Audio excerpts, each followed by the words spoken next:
And going into turn 3, as you can tell, this is a very much more skirmish game. They go a lot faster than your regular Warhammer games. And so I upkeep my spells of Arcane Shield, but I drop Snipe. I do move up with a Lancer. He's beaten down to almost no hit points though, or hitboxes. And so I'm going to keep him in the back, maybe to charge in later. He does still have his right spear arm, so that's good. I do shoot with my lance or my charger, but he is unable to do anything this turn. He didn't have such a lucky turn like first turn. But this time I move up with my long gunners because I want to be able to be in range of other things next turn, and I should be able to destroy these Rune Shapers. But I keep on missing. I think I need 7s to hit, and I kept on rolling 5s or 6s. Finally the 4th one hits, and he does wound. He only has 1 hit point left, and so it's only toughness that's keeping them alive, basically, if I can hit them. And so I do wound the other one, but he does have that hitbox, and because I did move, they don't get those 2 shots each. And I do manage to wound him again, but his toughness keeps him alive. And so that puts a little thorn in my side. That's okay. I activate Striker, and he moves over to the left to keep him safe because he can be assassinated quite easily. So we want to keep him back, especially with all these big, powerful trolls around. But I do move up and I charge with my Ironclad, and he hits hard enough, and the Mauler was hurt enough that I am able to kill him. So his Fury goes back onto the Majak, and then his Fist attacks the Bouncer, but then he fails too. So now at Dave's turn, he's able to move up, and he does like an Earthquake Stomp, which unfortunately misses most of them, but he does hit the one, so it knocks him down. So just helps just disable long gunners more than anything, and the champion hero is just out of charge range, unfortunately. Majak activates, and he moves up more, just kind of positioning this turn. He's unfortunately not being able to charge anything, and so he does cast Carnage on himself though.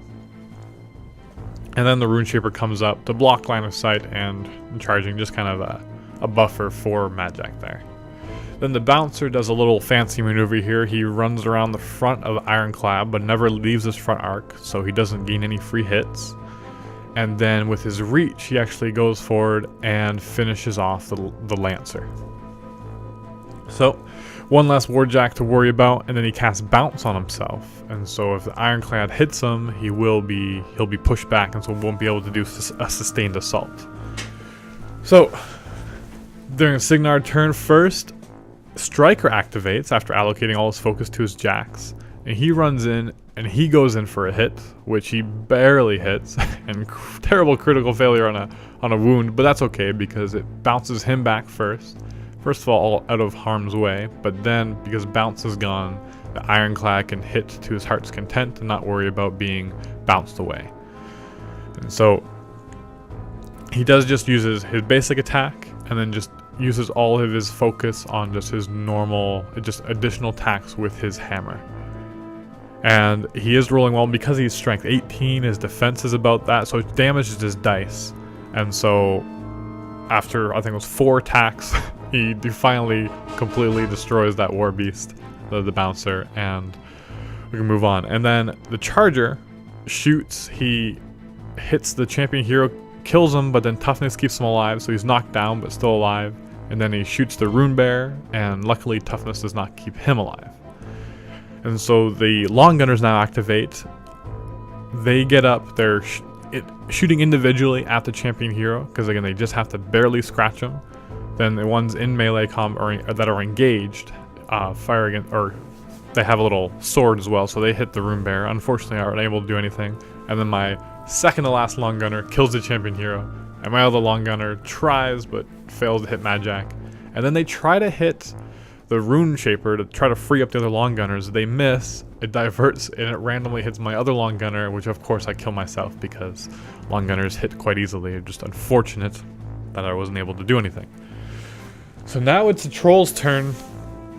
They are whittled down, but they'll see what they can do. The Rune Shaper moves over and does his Earthquake attack again. I'm not sure what it's called. But he knocks down only 1 and just misses 2. It's just a little unlucky rolling there. But then Mad Jack activates his feet. Yep, there you go. I'm sorry, that's terrible. But he does charge forward, plenty of room. Comes up, and with his attack with his feet, he's able to, every time he kills a model, he can move an inch and get a free attack. And so he missed that first one, unfortunately, but he moves, buys another attack. With his reach, he's able to easily be in range of those guys with the other long gunners. So he kills him, moves over, and it's at the point I think he needs 5s to hit, and because of his strength, it's an automatic kill. And so he just moves over. Because he's knocked down, he doesn't even need to roll, because it's an automatic hit, and then that's an automatic kill as well. And then he moves 1 more inch, and is able to hit the last long gunner and destroy him as well. And so the Cygnar, I thought I was super ahead, but, well, my Ironclad is still untouched, and same with my Charger. And so I just allocate 1 focus to on the Ironclad to run him up, because I'm not able to reach. And I want to try to get as close as possible. I cast my Arcane Missile, I think it's called, on the remaining Rune Shaper. I do manage to hurt him, and his toughness does not save him this time. Then my Charger goes right up, and with his 3 focus, he's able to have 2 boosted attacks and 2 boosted damage rolls. And so he does that and manages to hurt him a bit. But Mad Jack is still nice and healthy, so he cuts himself because he has no way to generate Fury anymore. And so with that Fury, he runs up. He sustains Surefoot, but then he tries to cast Stranglehold on my Ironclad, which will make it so he cannot. Basically, it's like he's knocked down. He has to forfeit his activation or his move. And so because he's too far away from Mad Jack, he will not be able to do anything next turn. But he does have to wound me. I am quite tough, and does fail, so unfortunately, Stranglehold is not in effect on the Ironclad. But he does throw his axe, and he does hit me actually quite hard. And so if he actually would have rolled high enough, it was possible to kill Striker there. And so it was a bit too close for comfort. And so turn 6, I think I might as well get rid of this. I tried to put 5 focus on the Ironclad, but then I was informed that you can only put 3, which is unfortunate, but I guess it's fair. The Charger doesn't do anything, with the Ironclad with his 3 focus boosts a couple of attacks. He runs in, and Mad Jack unfortunately does not have enough hit points left. He does not keep with toughness, and that is good game.